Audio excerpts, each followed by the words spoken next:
बेहरकीमा अब्दुल्ला बख्श राजड़ी की रिपोर्ट मुजिब गोठ धणी बख्श शरवासी नौजवान जवाबदारन के तशद्दुद में फौत।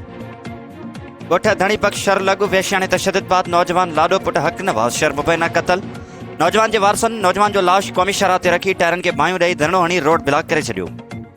खैंजू थाने की हद गोठ धणी बख्श शहर जो रिवासी लाडो शर ॿ ॾींहं खां लापता हो। रात देर से गोठ के भरसा वाटर कोर्स में खेस लाशत किया वियो।